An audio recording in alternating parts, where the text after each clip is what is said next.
Hey everyone, it's just me, Mr. Chris from Diary of a Lincoln Geek. Yeah, we're here, that's it. We're back, we're here with a live stream, and this time we're going to be talking to the designer of Fate of Witches, which is Pete Marshall. He'll probably tell me off in a minute when I bring him in, it's probably Peter, but hey, we'll find out. In the meantime, it's absolutely lovely to hopefully be chatting to Pete from One Bolt Studios. But in the meantime, let's just have a quick nod to our sponsor, who is the ever wonderful Honey Badger Games. What do? I think they make tea. Honey Badger Games sponsors Diary of a Lincoln Geek, the perfect treat for any class. They have an amazing selection of meeples, dice and potions, all in fantastic jelly form. Check out the website and the discounts below.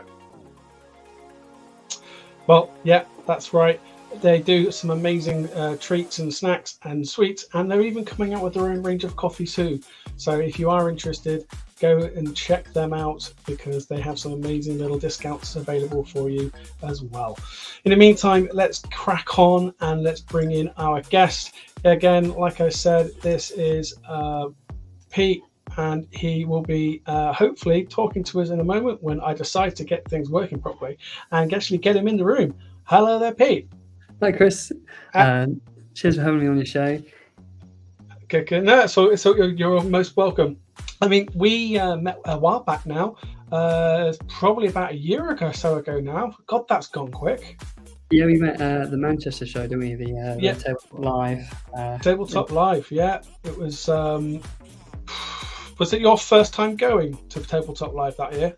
Yeah, and I think am I right in thinking they just moved location? It was kind of a strange setup. It was very sort of, well, it was a bit of a bizarre setup and location. We were sort of a bit cold, if I remember rightly, but we had a nice time. But it was a nice time. It was a little bit cold, and there wasn't enough space for gaming at the end of it all, but it was still good.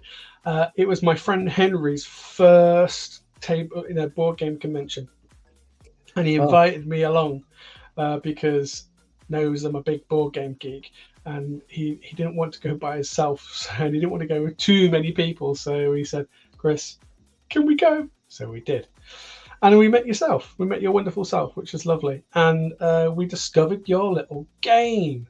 Now, for anyone who's watching and is wondering what is Fate of Witches, well, Fate of Witches looks a little bit like this. I'll just shift the ears up to the side, and I will bring it up on screen just so people can see what it is we are actually talking about when I can get my head going, and I'm not doing a very good job of it today. There we go. So we've got the game here, Fate of Witches. So give a very brief synopsis for people who are watching. What is Fate of Witches?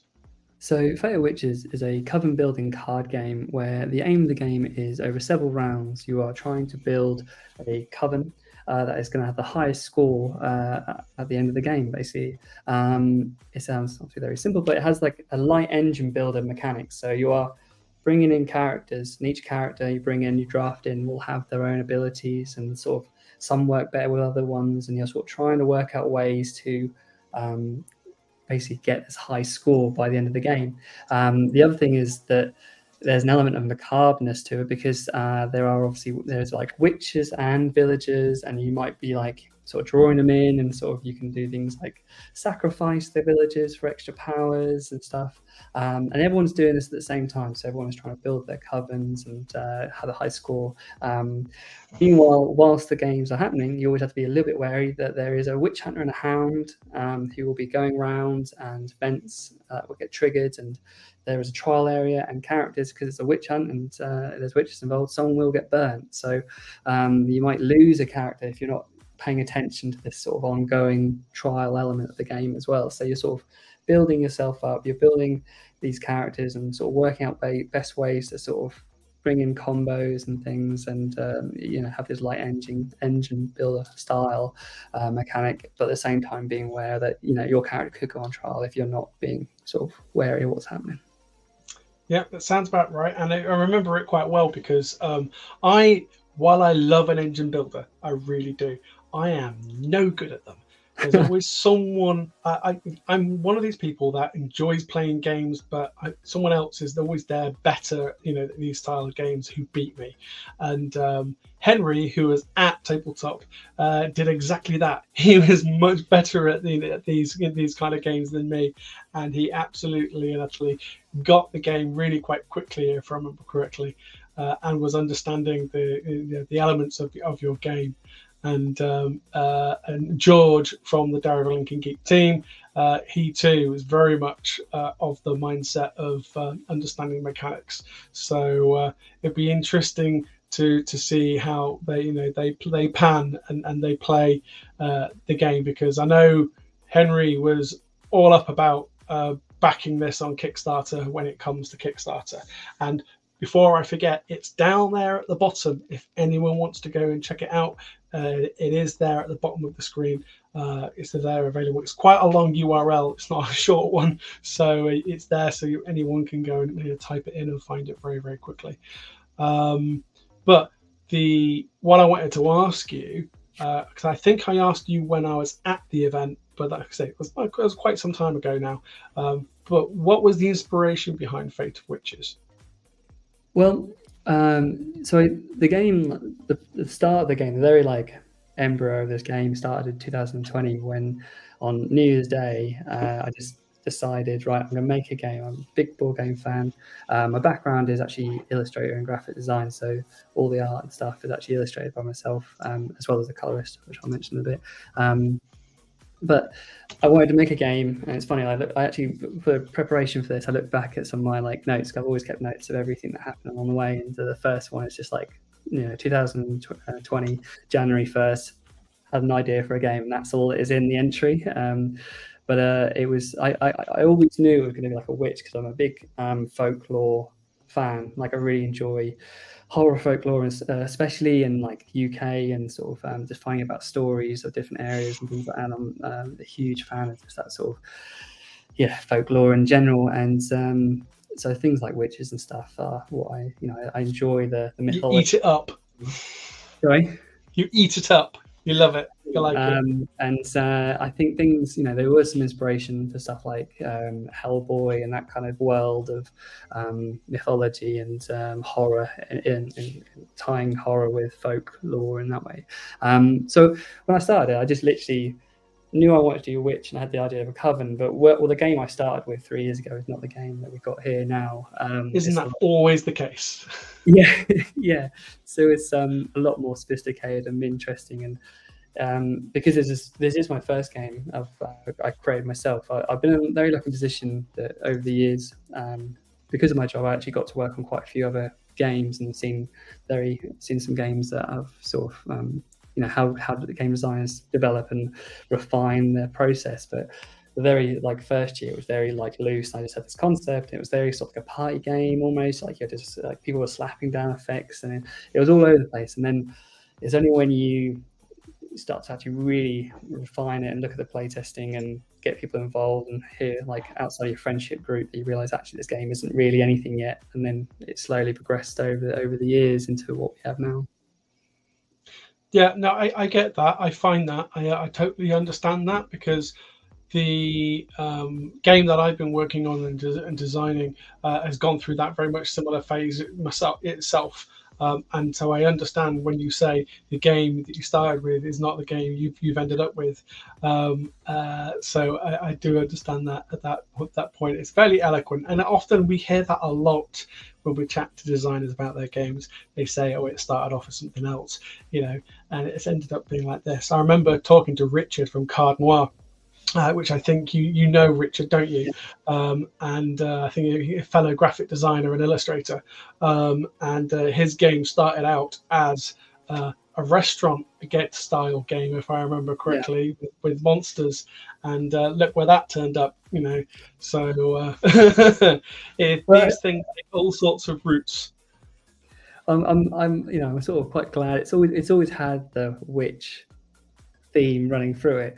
It's just the refinement. Even the styles of the illustrations have changed and stuff. It got there was a real sort of overhaul at one point. But yeah, it's like I say, over the 3 years, it's been a real journey, because originally I just started out and just wanted to make something that was kind of a a tome of work that I can put on my shelf. And so this thing that I've done, and then it's sort of showcasing and showing people along the way. And they said, actually, this is, this, you got something here. I think you've got, it's really enjoyable. And then like it got a bit more better. And then like I started taking it a bit more seriously. And then, sort of it naturally grew. The more I sort of let people outside of my friendship zone sort of come and see it. And it's only when you start then you like say we a convention, you start meeting all these people that you don't know, and then you really get a feel that people are enjoying it. And so it's a real proud sort of piece of work I've done so far. But and you should do too, because it looks fantastic, and I love the art of the game. So I'm just going to quickly bring up some of the characters because they look fantastic. Did you take any inspiration for these, or were these all out of your mind? So there's a mixture. I think in total there's over 32 characters now in the game. Each with their own ability and effect and stuff, what they can do and have different values and things.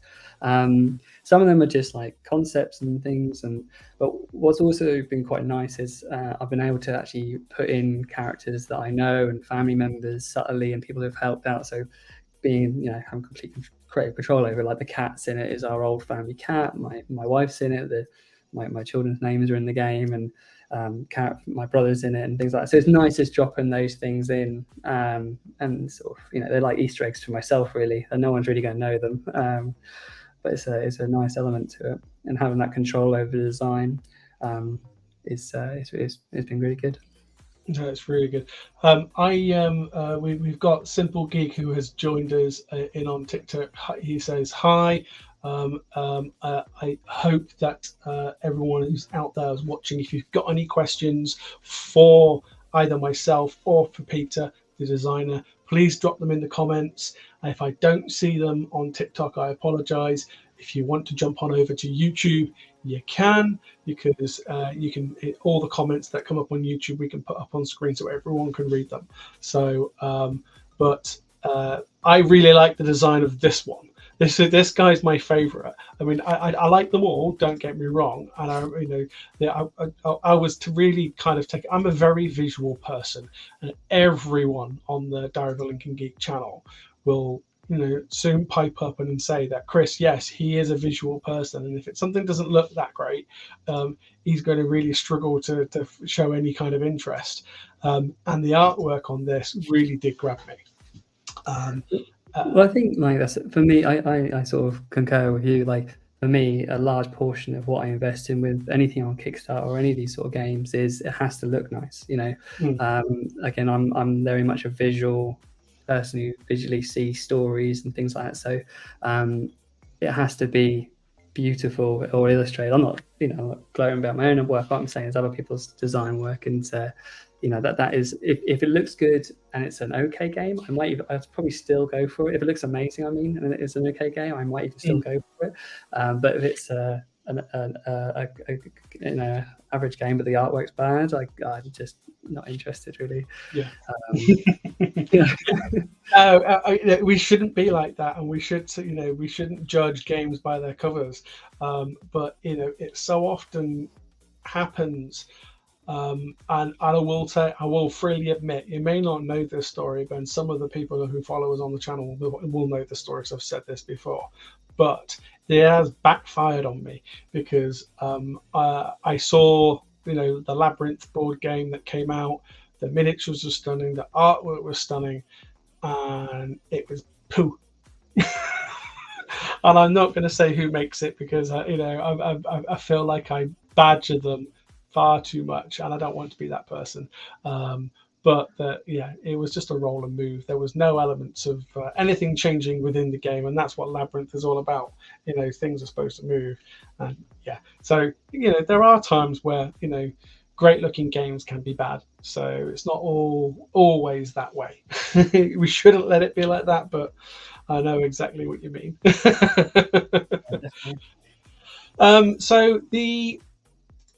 I just wanted to show this on screen so people can see the quality of the cards, because I was absolutely taken by the design and the layout of these. They look great, and the fact that of course you've got some bleeding across the edge of the borders on these designs, because they look absolutely fantastic, and I like that. Was that something you consciously did with the illustration of the game? Is it something you think you might do more of? Have you just done all the designs for all the cards now? So yeah, we're basically at sort of 95-96% finished with the illustrations now. I've got like maybe one character to draw and like a couple of well cards, which are like items that you can attach to characters. The card layout itself was a real mission, if I was honest. It took this is several iterations to get right. Like, really? It may seem simple, but like details go here, iconography goes here and stuff, but it took a long time to get it right and get it right across the board, and sort of making sure that it's clearly readable. Because there is a lot of effects and a lot of abilities and stuff, so it has to be really clear and stuff. But for me, it was always like I wanted it to look so very nicely presented, so when people are in, when the cards are in front of you, you can get a real sense of like Coven is made up of in character wise. Yeah. Like card layout and card UI is something that's very important to me, and something in my past when I've worked on other people's work is something I've helped them work with as well. And so I think it's such an important element of this, having that natural hierarchy of where you read stuff. Is it easy to scan through? Does the information make sense and stuff? But yeah, it's not been an easy road. And originally I had different card size. I wanted it to be tarot card size, because I wanted the artwork to be as big as possible. But then it didn't make sense. It'd be really in your face, yeah. Yeah, but then the issue with that was I felt like it was too much of a table presence. I was worried like the size of the game was way too big for what So that actually now these are bridge size. They're slightly thinner than the standard card size, so you can get more in front of you. So it's a bit more compact. Again, just trying to find just refining that kind of that table presence, and making sure that everything lines up and is like compact and looks tight, really. Yeah, it does. It looks really neat, and the silly things that I pay attention to and I notice. But in that picture, you're splaying out the cards, but all the ability and the fate and the elements neatly just fit above the thumb, and you can still see what type of card they are. Little touches like that, I love. Yeah, so it was a real trial and error. So you do a little bit, move stuff around, do a little bit, try move a bit around and stuff, and then you print it out, see what it feels like, and but yeah, it's been a real labour of love to get the layout. It sounds silly because it seems like it's such a simple layout, really, but these little tweaks I think are quite important. There is an art to it. And when you want them to look great on the table like that, then the effort shows. Because while a great game wants to play great, you also want that to have a good table presence. And I know you mentioned that just a moment ago. You felt that it was a little bit oversized. Do you think that are you happy with that decision, or would you like to go back to the tarot size, or are you really happy with where it is right now? Is there anything you'd change? If you could. If I'm honest, I'm really happy with it at this point in time. I think they fit really nicely when we set it out, and I think it fits nicely into the category of sort of small to medium sized card game. I think it's compact, and it doesn't take up a huge amount of space, but I do think it works very well at the current size it is.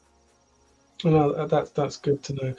I mean I obviously remember playing this at Tabletop Live, but for anyone who is not familiar with the event, there was lots of things going on there. But one of the things that when you're going around these conventions and these events, is you want to stand out and you want to be seen. And I remember this great big green banner of yours, and I was just like, there it is. I know Richard sent me to come and see you and play the game, because it was on our list of things he knew we wanted to do. But still, you stand out like a sore thumb, and that's what you want, isn't it? You don't want to be subtle in these things, because there's so many people out there with designs of games. was that something that was a real conscious decision, or was it just a happy happenstance? Well, it's funny you say about the green table thing, because like before we wanted to get some t-shirts done before we went to UK Expo, yeah, and we were discussing it, and like I was showing my brother some t-shirt who came and helped me run the table. We were chatting about it, and so many like of these event t-shirts are always black. The people who wear them, they're like black t-shirt with the logo, and they all look the same. You know, it's like, oh, I quite like the idea of having like a pretty bright green t-shirts. We have a bright green t-shirt, because the general color that seems to be running through the game is this green, like in the box cover and stuff like that. So I feel like naturally ties in. But yeah, so we have green, and then like the green table. I had like I think it was a green screen cloth, and I just brought it. And like you say, it does sort of punch and, you know, sort of stands out. And I think punch, and I think it's important. There's another designer, Bez, who's Bez Stuff by Bez, I think, and I always again lovely guy, and he always associates. I always associate him with the red, you know, yes. the red. Yeah, Bez is amazing, and we absolutely love her. And I'm going to mention this now, actually, before I forget, because Bez is actually leaving the UK. She's emigrating, and I tell you what, it's going to be an absolute knife to the heart for the fans of Stuff by Bez, and with her not being at conventions here in the UK. So Bez, if you see this, or if you watch this back by any chance, I wish you all the best with your emigration, by the way. And we're going to be sad to not see you at UK Games Expo next year, unless you come all the way back for it. You might do, I don't know.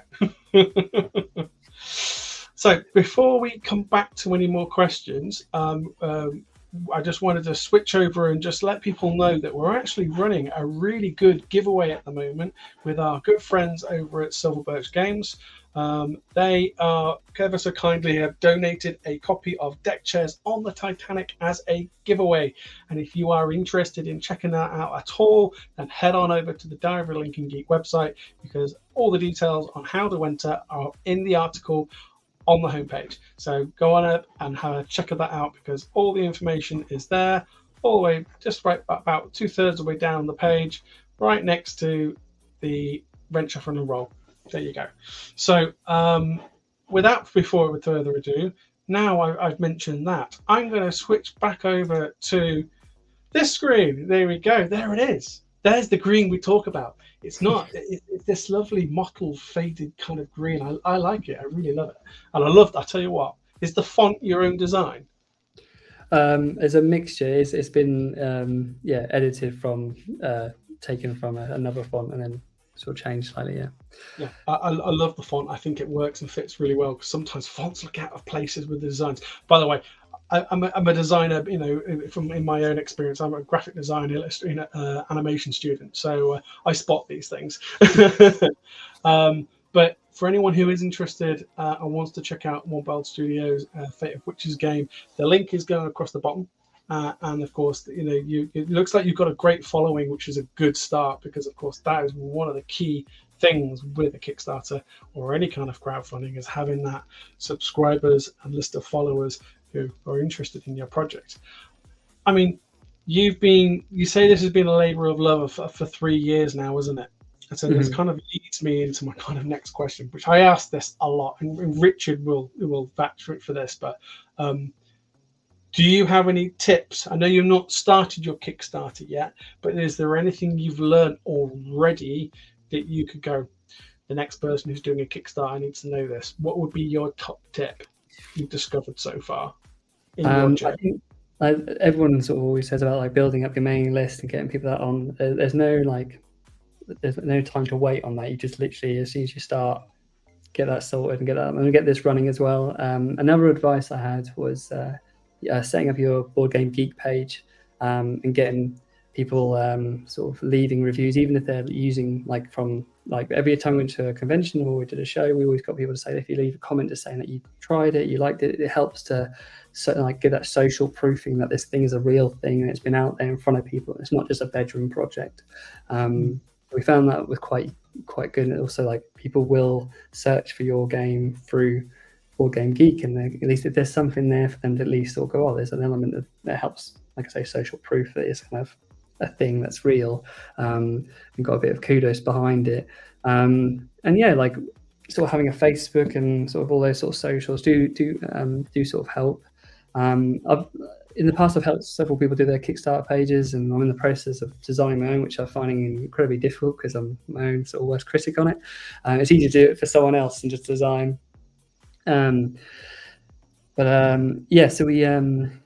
it's just like planning the Kickstarter out, getting it out there, and I think getting sort of people playing it, getting it in front of reviewers and stuff as well is good. We've got a great comment here from Luca Tranquillo. He says he can't wait for the Kickstarter and getting my hands on the game without having to go to conventions to play it all the time. There you go. Yes, that's what we like to hear. We've had played at a couple of conventions, which is always really nice. It's nice when people come back as well and they sort of play in the game and sort of that they like. Yeah, Henry's one of those. I think Henry was straight off the bat after we played it with yourself at Tabletop. He was like, I like this. And yeah, I don't think he had backed anything on Kickstarter board game wise. I think he might correct me if I'm wrong later when he eventually watches this, because I think he's away at the moment at an event with his day job. But he'll probably tell me off for saying this. But I think you broke his cherry with Kickstarter and board games. I think it was the first one he signed up to, ready to to take that plunge. So exciting. Yeah. So we are going, just to sort of say, we are going live. With the launch will be September the 12th. If anyone, you kind of beat me to the punch there. No, that's all right. So that's good to know. So 12th of September. There you go. Wow, not long now. Not long at all. What I would say is, with that thought in mind, we often get hold of games to review. Are you guys going to be chucking over a copy for us to review at some point? Yep. I'm just waiting for the latest cards to come through. We literally are waiting on the cards, and hopefully I'll be sending it as soon as they come through. Good. And we're just refining the last run of the rule books as well, which I'm telling you now is, as someone who does not enjoy writing in that sense, rule books are hard. Yeah, that's why I have a rules lawyer. If you've got somebody to write it for you, I'm very jealous, because oh my goodness, writing because in your head you know the game, and I think that comes very apparent as well when you're designing it. You I've been living with this game for 3 years at this point, and so I know the game. I don't have to I feel weird that I don't explain it to myself, but you forget that people don't know these things and subtle things. And when I was writing the rule book and stuff, I left out a whole section about the trial area, which is quite an important bit of the game. You think I can't believe I put that out, but I knew that was in. I knew, I just didn't see it. I was so blind to it. But I'm lucky. I've got a lot of good sort of proofreader friends and people who are actually proper writers and stuff. So they've been very kindly giving me help sorting out my rule book. And even things like terminology and things like that, it's pretty mad trying to make sure you're consistent with it. And you think that this makes sense in my head, put the card down, and you tell someone to do that, and they put it somewhere else. You think, oh, okay. How do I make this the wording so you don't make that kind of? There's not a grey area with this. It's a real skill. Yeah, it is a skill, and I will tell you now that I am not the best at anything by any means when it comes to things like that. Which is why having a great net of support it helped to be there. And I think the board game community is one of the best and the most supportive board game communities within social media. I've said this before and I'll say it again because it's very true. I don't think I've met a bad board gamer. There's a difference between a bad board gamer and someone who is sore loser. I've met sore losers, but it doesn't mean they're a bad person. And the community is absolutely lovely, and particularly the design community on Facebook. I think it was very early on at the start of the life of Diary of a Linking Geek when I was reaching out to, or board game groups, and you sign up to these groups, and you have all these little waivers and all these things saying, please don't spam us. Don't put, just put your content in. You got to contribute something towards the groups. I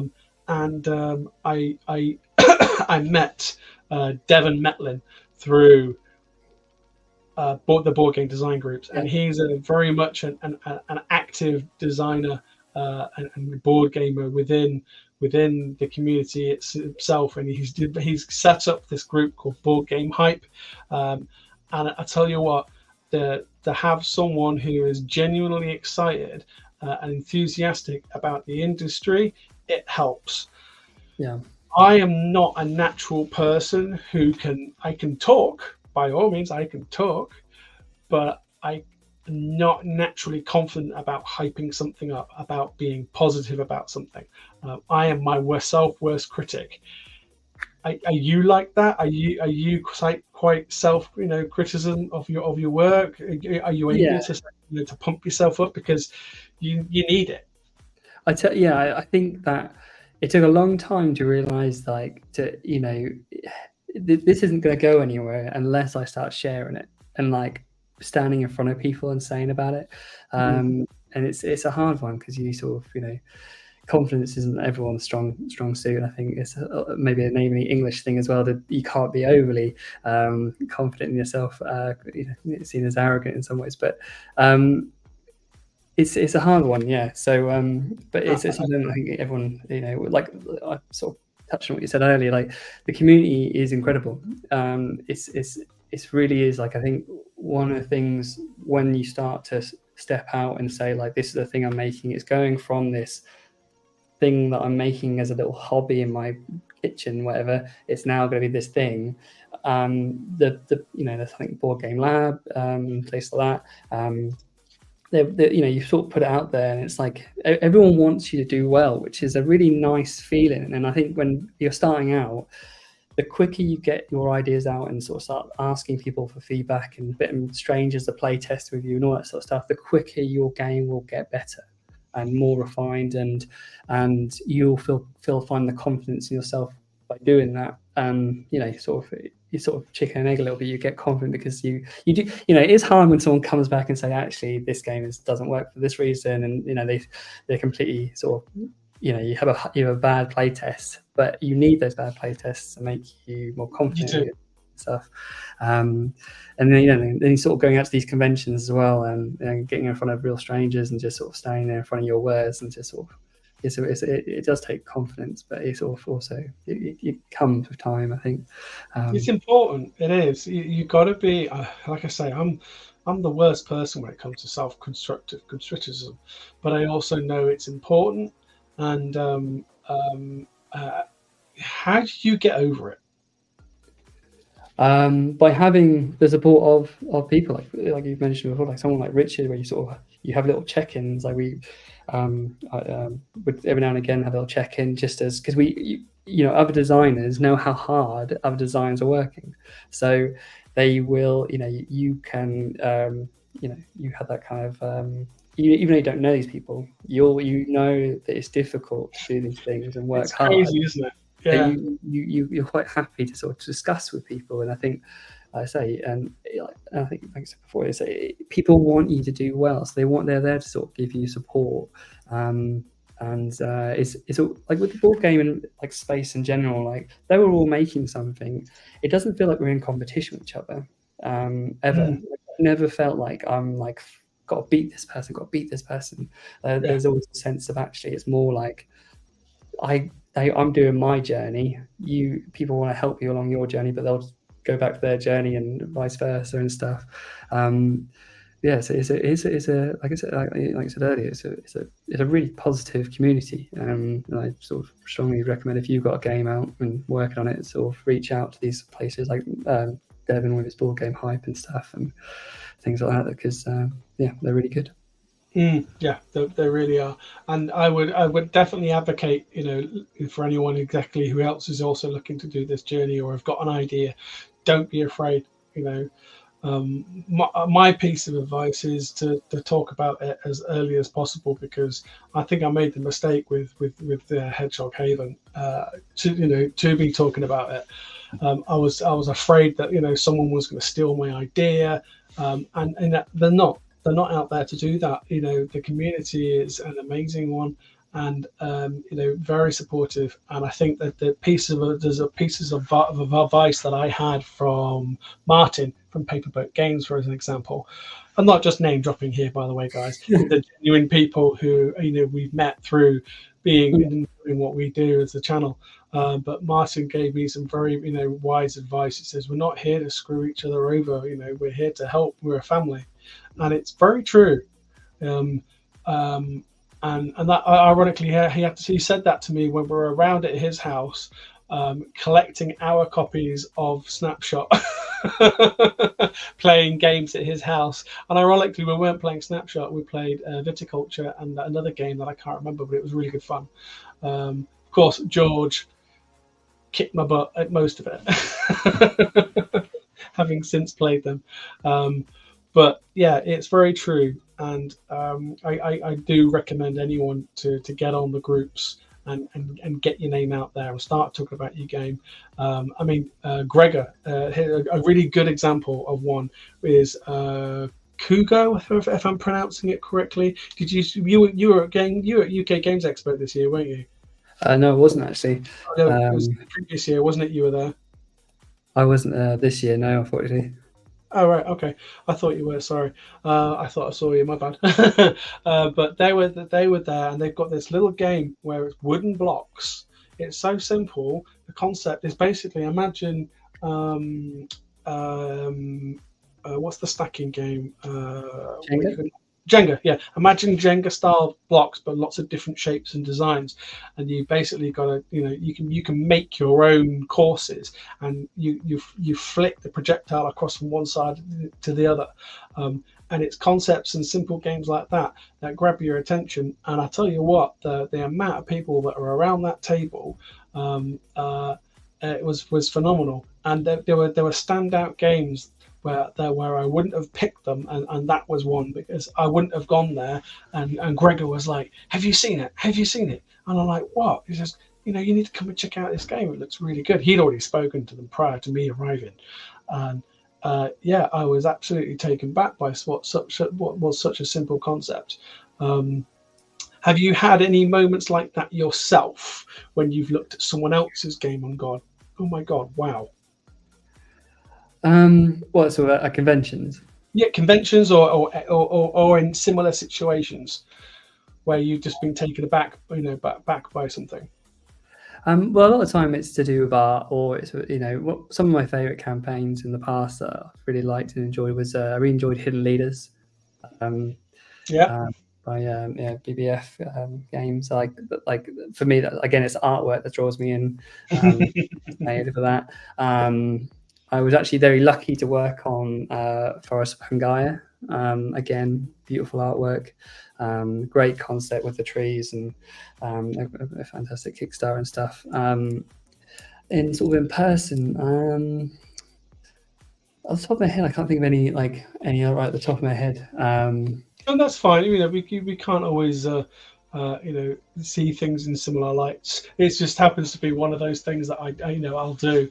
I'll see something and I'll go, oh my God, that looks great. And it's very similar with, I tell you what, I was very similarly intrigued by Disney Lorcana. Yeah. Okay. And I tell you what, I've played it, and I'm going to go against the grain here. And I am, don't think I'm that bothered. I might get a deck so I can show my wife, because I think she'll really like it, because I think it's it plays simply and well enough for her, and she loves Disney, and that's probably the only reason I'll buy it. I think unfortunately it's kind of its main draw, which is also its main sort of reason. I don't think it'll do particularly well, only because I think the novelty will wear off. I agree. personally. But if it brings people who aren't normally in the community in, like that, really, I think it'd be great for like my children and stuff. They would probably want to play it as well because of the Disney element and sort of sneakily bringing in a card game. Like, that's a. And the thing is, and it's elements like that. It's something that grabs them. And let's face it, Disney grabs a lot of people. Anyone who, but like myself, who likes card games and great art, that's what grabs you, and that's what grabbed me about Fate of Witches.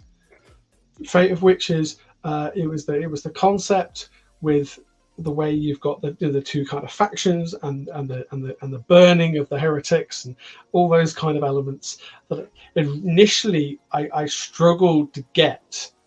I think Henry picked up the concept of the game a lot quicker than I did. But once I got it, I was like, yeah, okay, I like this. It's really clever. How did you come up with that concept? So just stumbling. If I can be completely honest, it would be that's stumbling.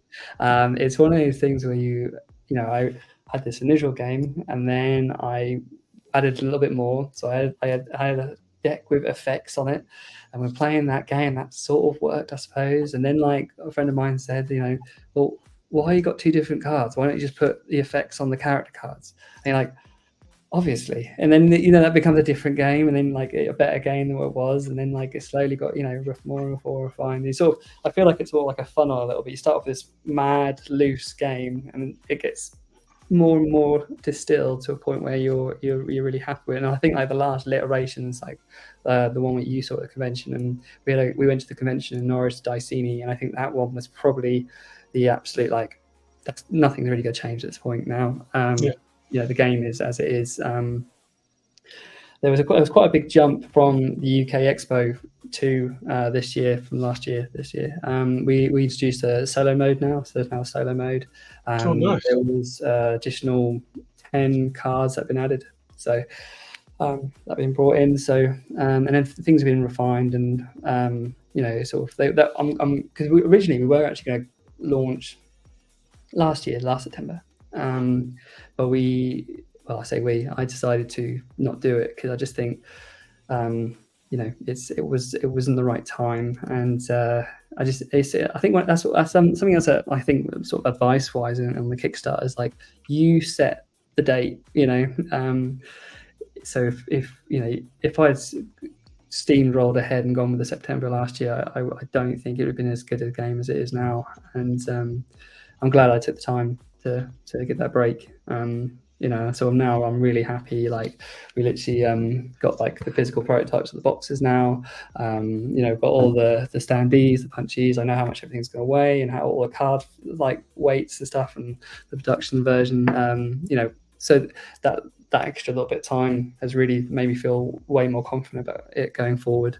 Obviously, I'm striving for it to be a success. We'll see. Well, with that, I wish you all the success with it. Just want to make sure I've definitely got that date right.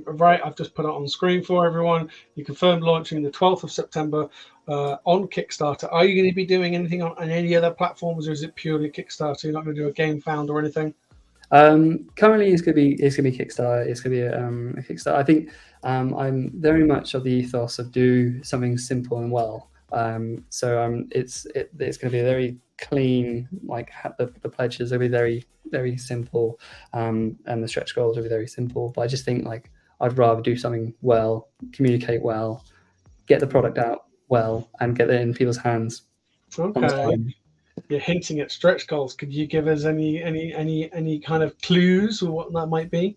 We've got a couple of stretch goal ideas. My core like mentality was I wanted to make a game that was really robust, and sort of has a strong foundation, because the goals are going forward to introduce smaller booster packs in a way of like characters and stuff. Further down the line, don't want to obviously get too carried away, but we want to sort of bring in sort of extra characters along the line, add-ons, not add-ons. What's the word I'm looking for? Expansions. Expansions, yeah. So the idea of bringing in, we're already working out some ideas for zombies, and we're working out some ideas for zombies and vampires at the moment and how they were working. Nice. So the coven will become really quite colourful, but Oh. the specials we're working on might include some of them. Oh, what about werewolves? Any chance of werewolves? Possibly, not at the moment. Not at the moment. It doesn't mean there's not going to be. But yeah, there's going to be two. Like, there's going to be additional cards, predominantly additional cards to make the Kickstarter that bit more special. Obviously, they're buying it as standard. They will be Kickstarter exclusive, so there'll be several cards that add an extra level of gameplay and also an extra level of sort of just additional cards and stuff that you're not going to be able to get anywhere else. Fantastic. That's nice. We like to hear those.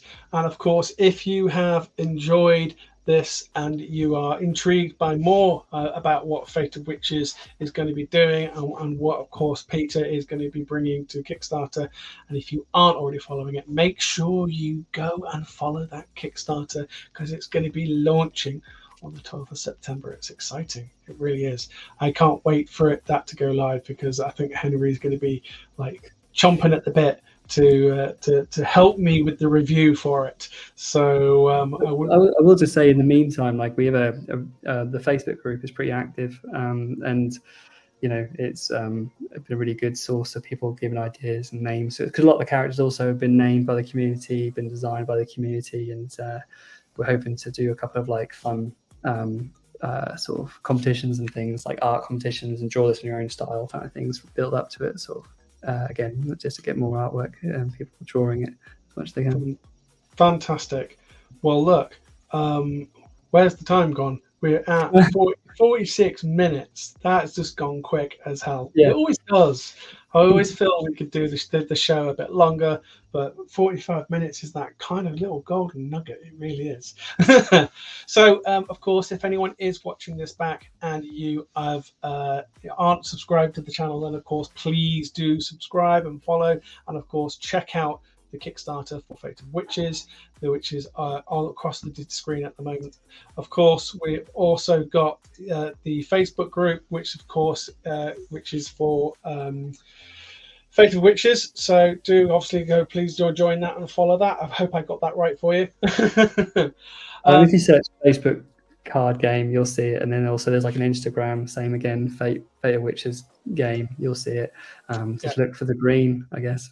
Yeah, look for the green. That's what we like to hear. So it's absolutely a pleasure chatting to you. I look forward to receiving the review copy, and there's lots of cool stuff to come from Diary of a Linking Geek. We've got, of course, our regular reviews that come out on Fridays. So if you aren't already subscribed and you don't get those, then of course head on over to doalg.co.uk and hit that subscribe button so you get the emails come into your inbox, because who doesn't like an email from someone telling you about a board game? I mean, come on. But in the meantime, what I'm going to say to you all is, please, of course, make sure you check out Fate of Witches. I really enjoyed it. Henry really enjoyed it. I really hoped that he was going to be free tonight, but of course, like I said, he was busy. But do remember that if you like enjoy the show and you enjoy what we do, then we will keep doing it, because we enjoy doing it. So what I'm going to do, without further ado, when I get my finger out of whatever crevice it's lying, because I'm struggling to manage and fumble my words. You've all enjoyed the show. If you have, please hit that relevant social media icon and show your love. In the meantime, please do subscribe if you aren't already following us on YouTube. And of course, make sure you stay safe and keep gaming, everyone.